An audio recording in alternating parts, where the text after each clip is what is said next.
Newbies. Gentlemen, welcome. We have everybody, we have the whole band together today, plus we have our guest today, Red Stafstrom, right? Stafstrom, Red It, it's Stafstrom. it's Stafstrom, but it's a piece of IKEA furniture, basically, is what I'm asking you to pronounce. So I expect nobody to get it Was it right. hard to put So together? don't worry about that. Okay, yeah. So, and Brandon, it must be 5 o'clock in Atlanta. That's the only thing I can think of because I was noticing you're, getting an early start here. So, I'm in the our ProLink office here, and it's the day before Thanksgiving. And when our CEO says we should have a little bit of like meat and cheese and wine and bourbon and celebrate, and I was like, well, as long as we do it before social selling for newbies, I'm in. So, so you're going to have a lot of extra knowledge to share today, I assume. either that or I'm going to fall asleep. One of the two will tell. Right. Yes. Carson, you have your bar going, but you're not quite opening the bar quite yet, right? So I haven't started yet. So I'm going to give everybody a little sneak peek. So I'm a big fan of the 1980s movie Cocktail. So I have a couple of bartenders that oversee my bar cart here. So just a little throwback for you there. But haven't started yet. I got to do the cleaning to help the wife before I get started on any holiday festivities. But I'm here with you in spirit. No pun intended, right? So Brandon, were you an extra in Cocktail by any chance? We need to make sure we extract all of these things before. I was not. I wish I was. Okay. I would have made a really, really good, inebriated background person in Cocktail. I think he snuck up behind Brian Brown with a mop in one pivotal scene with Tom Cruise. I could have done that. I think so, but yeah. So you have to ask these things because he doesn't always tell us all of these things. We have to kind of yank it out of him. So his IMDb page is not fully built out yet. So. That's right. Oh my gosh. All right. See, Red, what you got yourself into here. I love it. Like if I was, I just did the Irish goodbye throughout all of my drinking years. So I wouldn't have been a good extra anyway. So Red, what they're referring to is I was an extra in Back to the Future. And I was in the cafeteria scene in 1955. And now that I've admitted that, it just comes up a lot, which is fine. Yeah, that's fine. And I was one of Mike Seaver's buddies in Growing Pains. So we just have those conversations. Yes. And we know that if we keep peeling the onion, more is going to come out. So that's all we're trying to accomplish here. But so I think we should talk about social selling for newbies because Red's got a lot of great information to share, and plus that way it gets the focus off of me. We could put it right back on. I mean, this is your show. We can keep talking about your ill-fated career in Hollywood that never quite made it to porn, but. All right, we're done with movie talk now. We're going in. Hey, we got Kenny and Valerie and Axel and people joining from all over. For those on the podcast, we record live on LinkedIn, and luckily we get a bunch of people that come in and they comment and they ask questions. So thanks everybody that's jumping on and giving us their comments. And please feel free to ask questions because we got Red here to answer them for you. Yeah. And I'm now in control of things, and clearly I have no idea what I'm doing because I wanted to put the comments on here, but it's anyway, we'll move on. Red, tell us a little bit about yourself and your background and anything else that we should know. So I've been doing sales for about 20 years now. I graduated, actually, I was working in sales all through college. I knocked door to door. I did all the sales jobs that everybody hates, the telemarketing gigs. Went on to being like a stockbroker, selling cars. I was the grunt of the sales industry for a lot of years. Eventually, it led to full-fledged burnout for me. Like, there's a joke by a comedian named Tommy Johnigan. He says, "I didn't cry like a baby. I cried like a grown man. Babies don't have the lung capacity to make the noises I did." And that was the kind of breakdown that I had. From there, I rebuilt everything that I knew about sales. Ground up, read everything that I could about sales, psychology, anthropology, sociology, learned human beings better than most people out there. That's really my expertise is human beings, emotions. Now what I do is I train organizations, I train salespeople to sell in a way that isn't all me, sell in an emotionally intelligent way. particularly helping introverts, because I think introverts can absolutely be some of the best salespeople out there, given they know what they're doing and given they create the process that works for them rather than becoming part of the KPI factory. Interesting point about the introvert. Kind of unpack that a bit more. Why do you think that introverts, I mean, most people would think, sales is for an extrovert, not an introvert. Yeah. What do you see the qualities that make you say that? Well, so let's start with what introverts generally like to talk about. What introverts hate is small talk. It's not that we don't like people or that we hate being around people. It's we hate the small talk because that's draining for us. The conversations that introverts like to have are very much the well conversations as opposed to the puddle conversations. So what I mean by that is if you're talking to an extrovert, they're perfectly happy making small talk. What's the weather by you? Did you catch the game last night? All of those kinds of things. An introvert loves those deep rabbit hole conversations, really diving into the minutia of what a person is thinking, feeling, the exchange of ideas, and not just the exchange of pleasantries. So it's about having a smaller circle that's much deeper as opposed to a wide circle that's very shallow. Interesting. And in the B2B world, this is the absolute best way to do it because there is not an infinite amount of potential prospects out there. Your ICP doesn't fit 300 billion people. It fits maybe 1,000. So to be looking at it as you need to be making 100 phone calls a day doesn't work. Instead, you need those deeper relationships with a smaller pool of customers.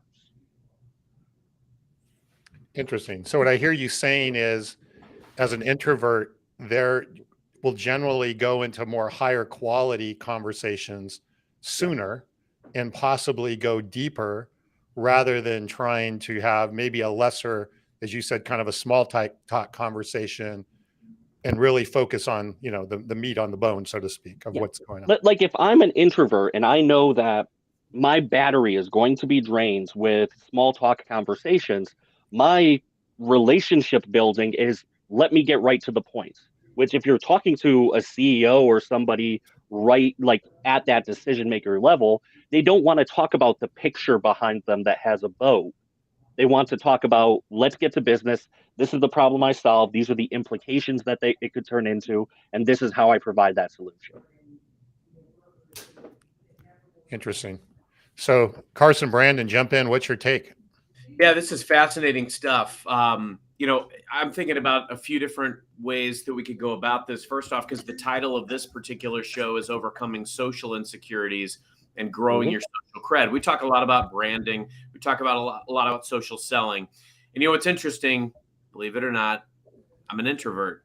And so what Red was talking about, it resonated with me a great deal because that was one of the things that I've been coached on is I've got to do more of like the more in-depth, like the small talk, starting off with small talk as opposed to just jumping into the meat on the bones and really getting to the key priorities. So, Red, I'd love to get your take on, everyone that I talk to about social selling, there's often that trepidation. There's that, well, I'm not really comfortable with leveraging these mediums. I don't want to put myself out there and I got to get it just right. It's got to be perfect. I don't know how to say what I want to say or if it's worth it. How can introverts leverage some of these social platforms to form meaningful relationships? To me, it's you find the place where you're the most comfortable in each one. Like you don't necessarily have to jump into them and jump right into video. If you like writing long form, start a blog and you promote that on other platforms. If you like photography, use photography. You like whatever, find what you enjoy the most. For me, what I really loved I've kind of grown my LinkedIn profile from 0 to 8,000. I just crossed the 8,000 follower mark within a year. I basically started in February. The biggest thing that I did was commenting. Like I'm not going to be able to write these giant long posts. Yes.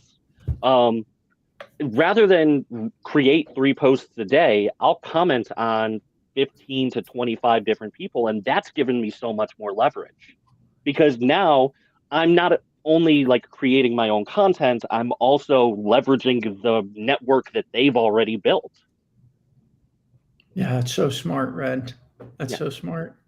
But again, you have to start from the place as an introvert, understands that you have that social battery, that every interaction is going to drain you that little bit, and you need to make sure you use the most of it.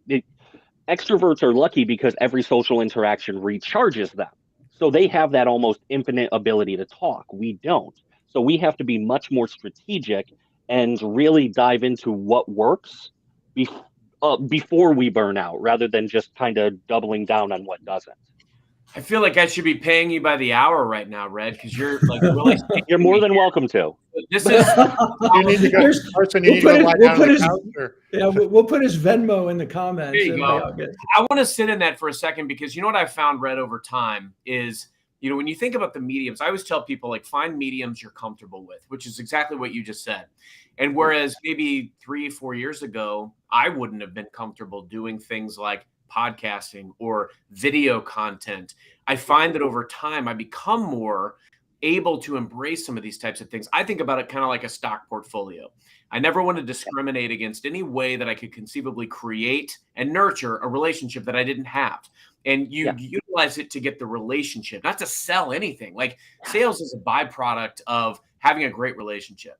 Focus on getting the meeting, focus on creating the relationship. And I love what you said too about the commenting piece. Talk more about that. If somebody's out there today and they're thinking about how could they intentionally comment in a way that's going to grow meaningful connections, what should they be doing? So first and foremost, no comments under 4 or 5 words. Don't say, how are you doing? Great post, that 100 emoji. Stop that. You need to add to the conversation. You need to say something that's insightful. Even if you're challenging what they say, have those conversations. Most people are, if they're putting themselves out there, they're up to a certain level of challenge anyway. So don't be afraid to do that. Just what are your first thoughts? The second thing is those comments very, very quickly turn into posts that you can do. If you ever don't have an idea for a post, just scroll through your feed. You'll find something you'll either really agree with or you really disagree with, and you'll put it in your own voice. Powerful. so we have an interesting question here from Michelle I wanted to jump in with because I think it's very relevant to what you were talking about is what if you're selling to the introvert, but you're the extrovert? You know, or I guess you could go the other way around too, right? So what if you're the introvert and or the extrovert and you're selling to the, you know what I mean? Well, the idea is your job is to sell how they are comfortable. I like that we moved from sales enablement to buyer enablement, but it's not quite there yet. No. Like it's still got its flaws. But the idea is you sell the way your buyer is comfortable. Your job is to facilitate comfort and trust from your buyer, and you can't do that by dragging them along like a stubborn dog.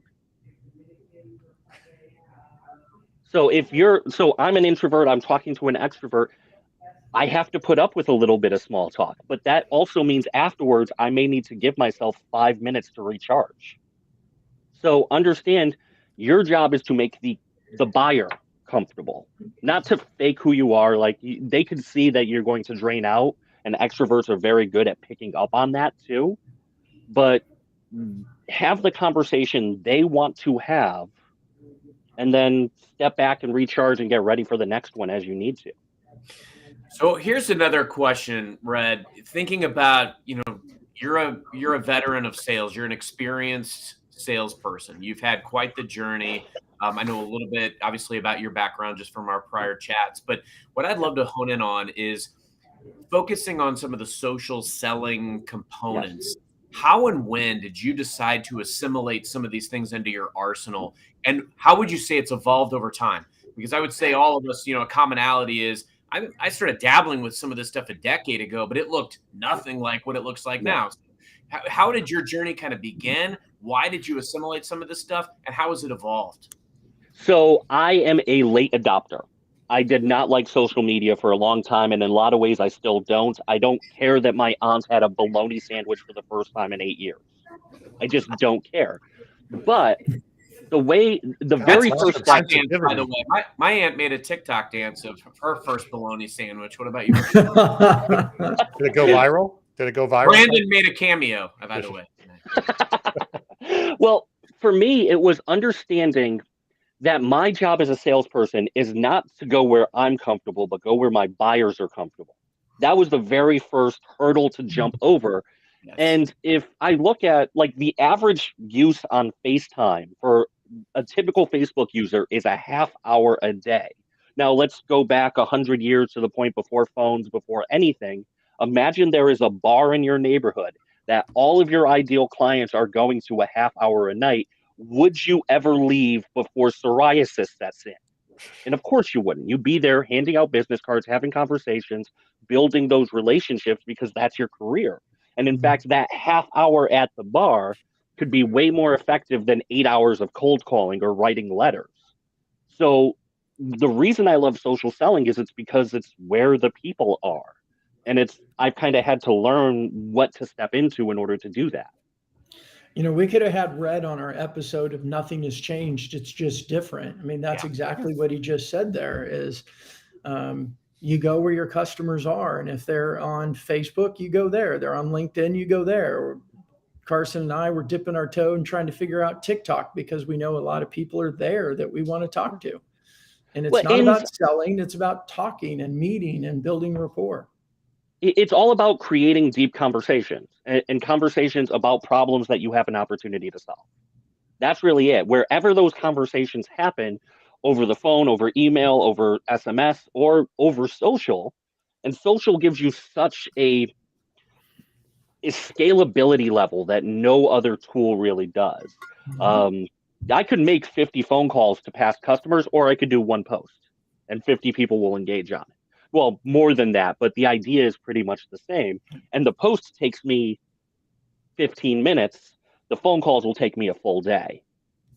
Probability. So it's all of it. Yeah, it's so much better.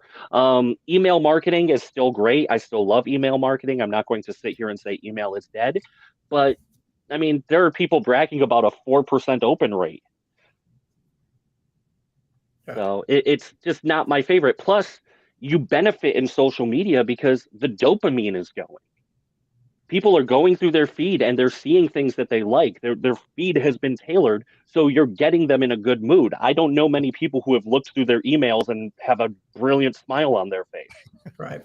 And you know, you touch on something there that I like to tell people is around the dopamine. I mean, we can make you said two things I love, Red. You talked about commenting, which is my spiel, right? That's my shtick. Like if I had a hammer, it's comment.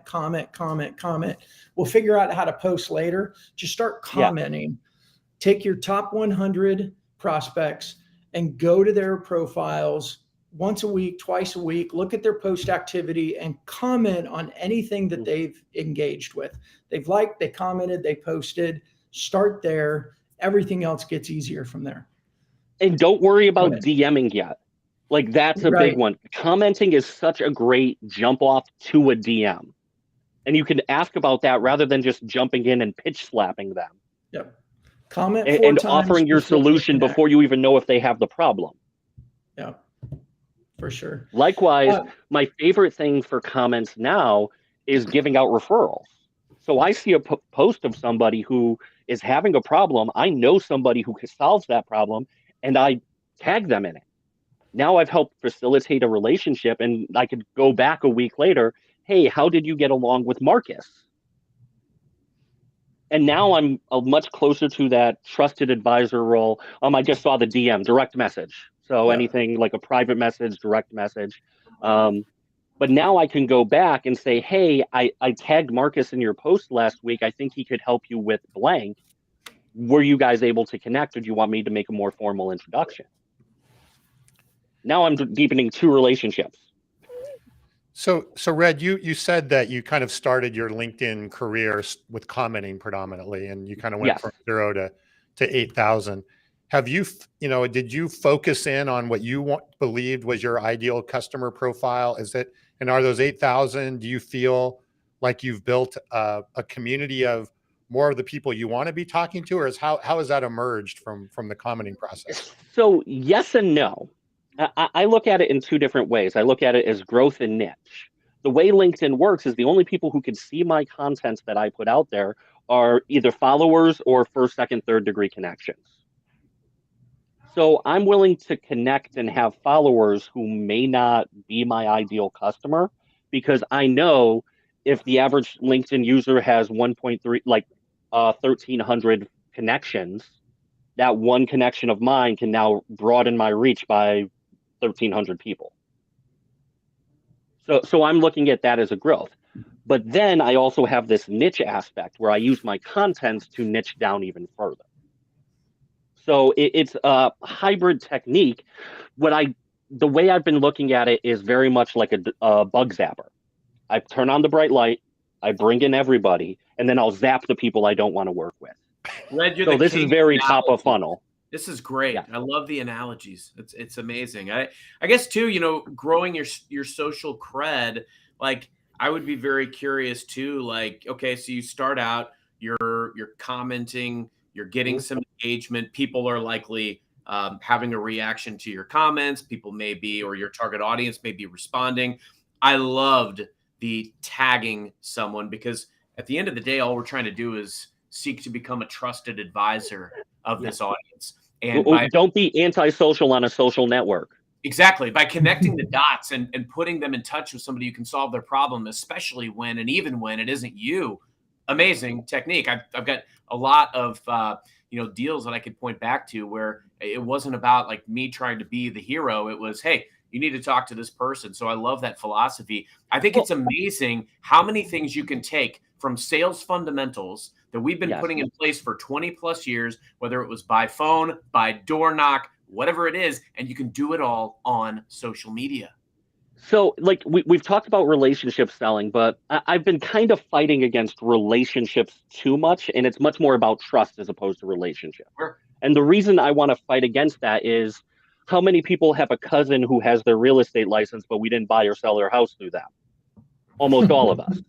You know, and the reason isn't because we don't like them. It's not that we don't have a good relationship with them. It's because we don't trust their competency. I love my wife. She's not going to do heart surgery on me. So understands that when you're trying to build trust, the equation that I tell people is trust is equal to character plus competency. You need to like the person and you need to believe they're able to do the job. So by showing your competency, showing that you know what you're doing on social media, and showing your character a little bit. There's a reason I post memes. There's a reason I use all of these. You know, I get more comments on my beard than almost any of my real life accomplishments. Like, it's half the time you see me, I don't have this backdrop. I'm sitting in a chair and I have the Legend of Zelda shield behind me. Like, I show my character in a lot of ways to get people to like me. And I show that I'm competent, that I know what I'm talking about. And that's how I build trust. So that's the social media strategy in and of itself, is character competency. Yeah, I love the character and competency. One of the things in my book, I talk about know, like, trust as a key thing. But I think taking trust and taking that definition to another level, which is, well, what the hell does that really mean, right? Is character plus confidence. And I think that's something that you can actually then start working towards. Because I love the know, like, trust, but the like has kind of flown out the window recently because so many people are commoditized now. Like, I don't like Amazon. I still order from them. I absolutely hate Comcast. I still get cable and internet through them. There are a lot of people who are able to be market dominators because of their competence and not their character. So that's kind of the difference, is when you look at that path diverging in the woods, okay, do I want to work with somebody I like, or do I want to work with somebody who's competent? The market goes towards competent every time. So don't worry about everybody loving you and treating you like a beloved figure. Show that you're great at what you do. Yeah, and I think there's a bit of a difference there, saying that you don't like Comcast, but still, get internet access from them. You don't have to like Comcast to say it's the best option. But when it comes to B2B, or it comes to professional service, there is an element, I think, of like that's important. But I really do like the way that you define trust. And I agree with you. There's a bit of, I have to like you, but then I have to believe that you're competent. And that's where trust comes in. And that's one of the things that is so important about social media, is that you can demonstrate being likable. As you talked about memes, I use dad jokes, I use social selling sucks, I use humor, but then the trust and the competency also comes in with what we post. And in social selling, you can do that faster. You can almost kind of do it at the same time, and you can do it with more people than you do old school, shaking one hand at a time. Yeah. I'm loving, by the way, for everybody listening, we've got our private chat that's like, I want to talk about this. I want to talk about this is really good. And I will say, Red, that we've got the most chat going on internally between us, with all of us like raising our hand. You've brought a lot of value, a lot of great topics to the show today. Yeah, Well, that's exactly what I'm here for. And I want to spotlight what Thomas was saying here is, and I think this kind of nails, but I also think he's bringing up a really good point about risk, right? So understanding the user experience, what they do, how you provide value. Not only are you building that confidence and that know, like, trust, but that inherently makes you feel like if you're the customer, you have reduced risk, right? Because then even if something does go wrong, which sometimes it does in B2B, at least you can trust and you have a good relationship with the company to work it out, versus something that is, there's a lot of variables, I guess, that are factoring into this to make a buying decision. Well, and for me, like, the big part of that is, if you want to build trust, tell people exactly what will go wrong. Tell them and be very upfront, be very honest. Okay, if you sign up with me, it's going to take blank amount of time to see an ROI. And if you tell them that upfront before they sign a contract, before they send you a check, which is a little antiquated this day and age, before they send you a Venmo, that is so much. Like, let them know the risk. Don't hide those. And that's why so many salespeople struggle, is they try to hide the risks this whole time and they can't know. And then all of a sudden everything blows up because something was unexpected. People aren't upset when something bad happens. People are upset when they are surprised by something bad happening. Yes. Well said. Well said. Yes. Red, this is awesome. And I'm a big fan of the practical application. Our audience, our listeners are mostly folks that are researching social selling. They may be dabbling in it today. They may be relatively proficient. And we call this social selling for newbies, because it's all about, okay, what are the next steps? What should I be doing? What should I be thinking about? So if you were to tell our audience, our listeners today, how they should be getting started, especially if they're having some relative insecurities around what they post, how often they post, like, my gosh, I'm reading, I need to be making a post every single day, or I'm reading that I need to do video and this and that. How should they be thinking about it? How can you peel it back and give them some practical application that they could think about today to do this well? So I'm going to give 2 real points. The first is, be very, very clear on your ICP, your ideal customer profile. Know who they are. They should be your invisible best friend, like when you were 3 years old. You should be able to talk to them, have those conversations, understand who they are. I have stock photos of my ICP. Amazing. I have gone that far. I have given them names. I have given them. Are they up on your wall? I know, but I have them on my background of my computer. Yeah. Okay. Very good. Like I have 2. I have Ryan and Sarah, and I know, okay, what kind of school do they go to? What's their background? What hobbies do they have? Where do they like to go out to dinner? And the more I understand that ideal customer profile, the more I can write, the more I can comment, the more I can target who I want to talk to and the kind of conversation that I have. Everybody has relationships that are drastically different.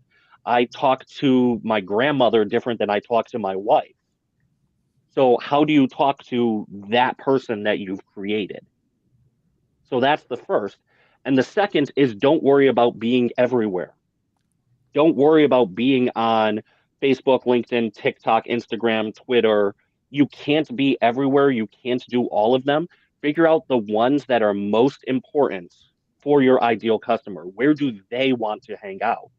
My ICP hangs out on LinkedIn, so I spend most of my time on LinkedIn. I also add things to YouTube, but I don't put as much work into that because that's not my priority. It's basically just a server repository of old information that I use. What's interesting about, I think, to kind of pull together a lot of the conversation we've had today, and would like all of, Red and everybody's take on this, but what I'm hearing is, before you kind of launch in, right, to the social world, first of all, kind of do an evaluation of yourself, your customer, So, look at yourself and say, hey, am I inherently more of an introvert or an extrovert? Okay, there's no wrong answer, right? I am No. what I am, right? What do I enjoy talking about? What are my ideal customer? What do they enjoy talk about? And really almost put together your social plan, right? And I think this has very little to do with KPIs or hitting your quota. This No. it's like your relationship plan. And how am I going to go out and build that relationship so that in 12 months, I have 8,000 or more or less 8,000 people that I would invite to Thanksgiving dinner, right? It's like that sort of Yeah, mindset. no, I definitely would not invite that many people. I do not want to see that many people ever in like even concerts. That's too many people. But what I also would like to bring up is I don't know if you guys have ever heard of the JK5 method, the Jenna Kirshner 5 method before. It's one of my favorite tools. I have 5 topics that I talk about regularly, and if I'm ever struggling for something to talk about, I just cycle those 5. So for me, it's introversion, sales, marketing, emotional intelligence, and humor. And I cycle those 5. And once I do that, it helps create a coherent voice because I'm talking about these things regularly. If you're only talking about one thing over and over and over and over again, people will tune out. I know people on there, they have a diet plan, and it's a great diet plan, but it's what they talk about every single post, and I've muted them. I like them, but I'm just sick of hearing about, you know what, I need to spend some quality time with the Nordic track and stop knocking back steak all the time.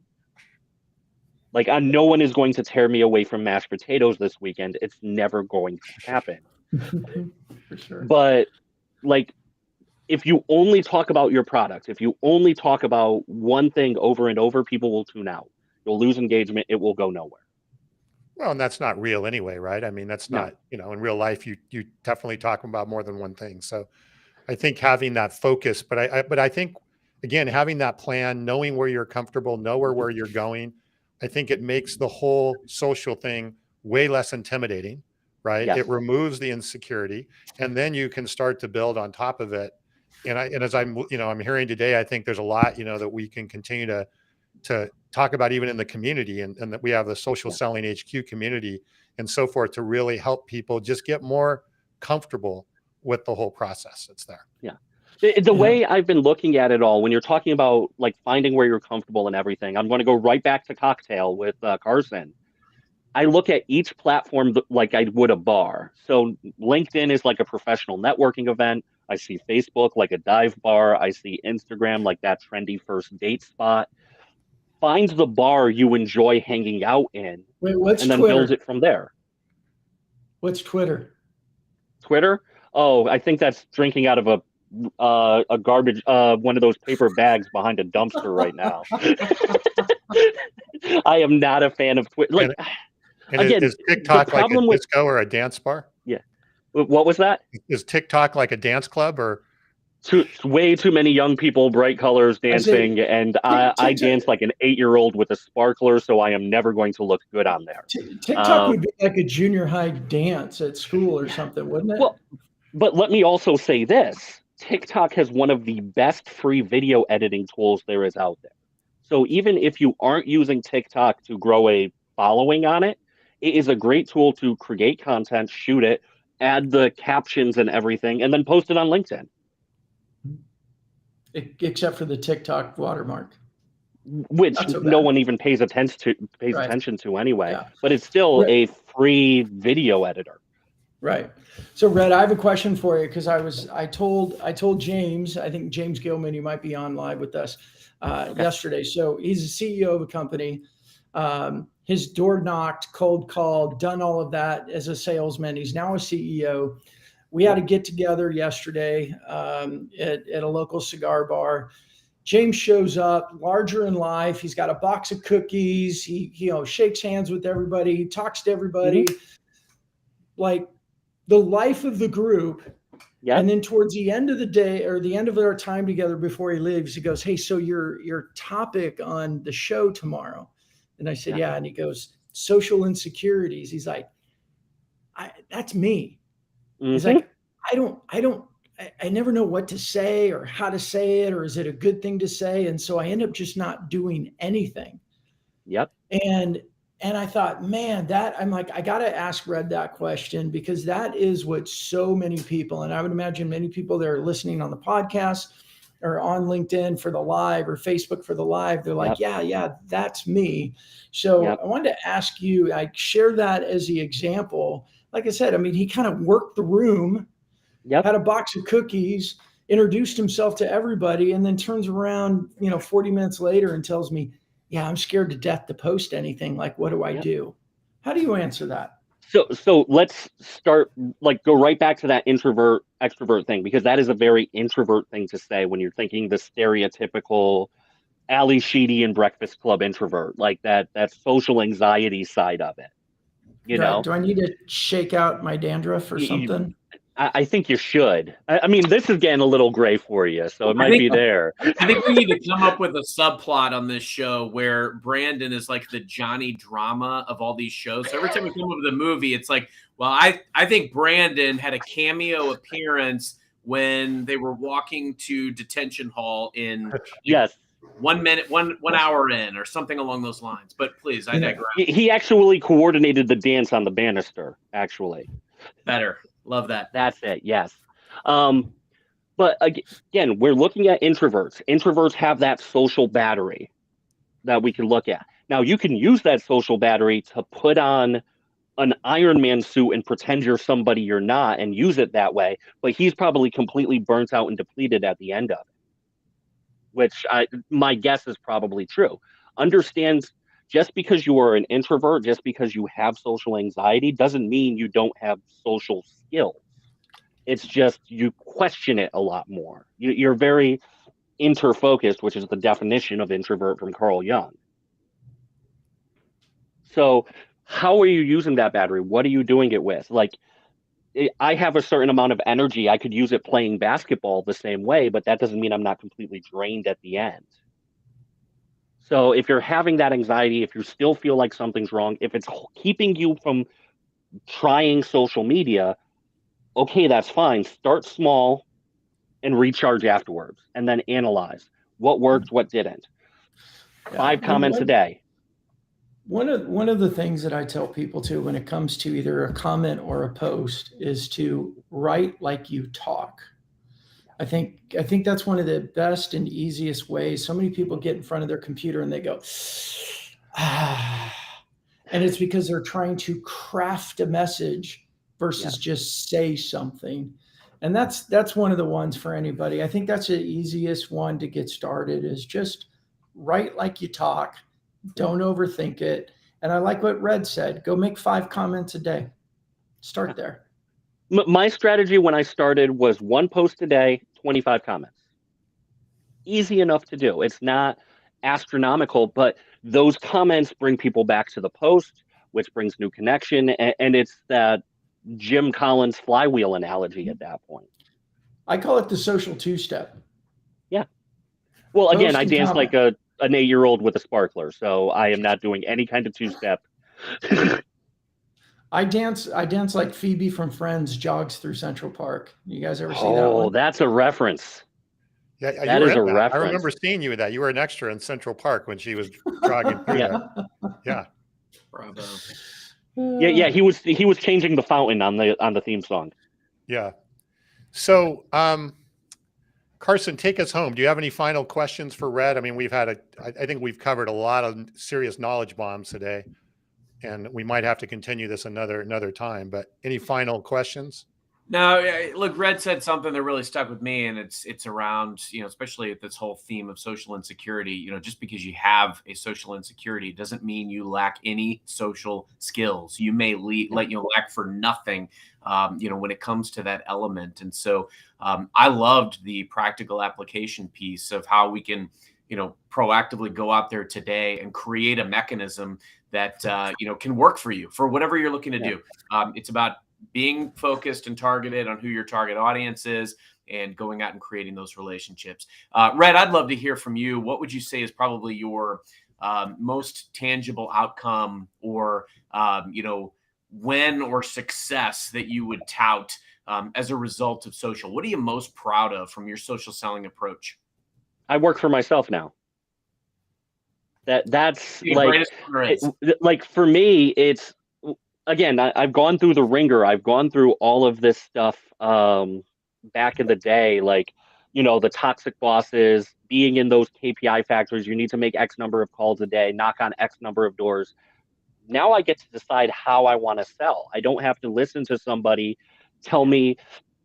There was one point I worked in the trucking industry, and I would go and talk to trucking companies, and my boss wanted me to wear like khakis and a blue blazer with the brass buttons, like I'm meeting Miffy at the yacht club, and I had to do it because it's what my boss told me. Now I can sit here in an $8 t-shirt, covered in tattoos, looking Surrounded by borderline legends, homeless, you know? and people love it. Yes. Brilliant. Yeah, That's pretty powerful. Yeah. That's good stuff. All right. Well, some really good stuff today. Thank you, Red. Really, really some great insights. And I think this is one we should listen to a couple of times and make some notes. Red, thank you.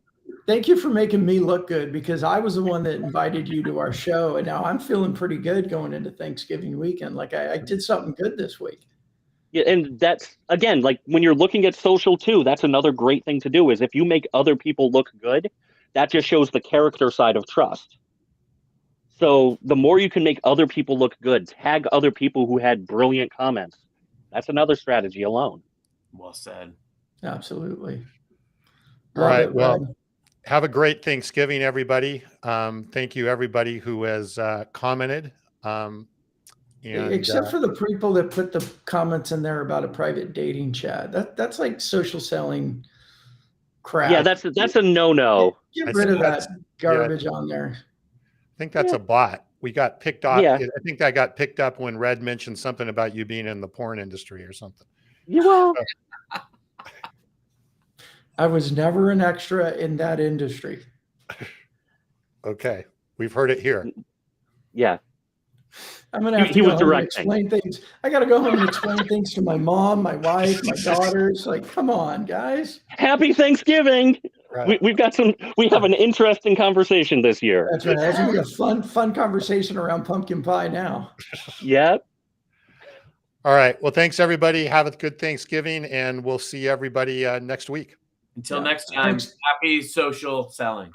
That's right. Thanks, Red. You were awesome.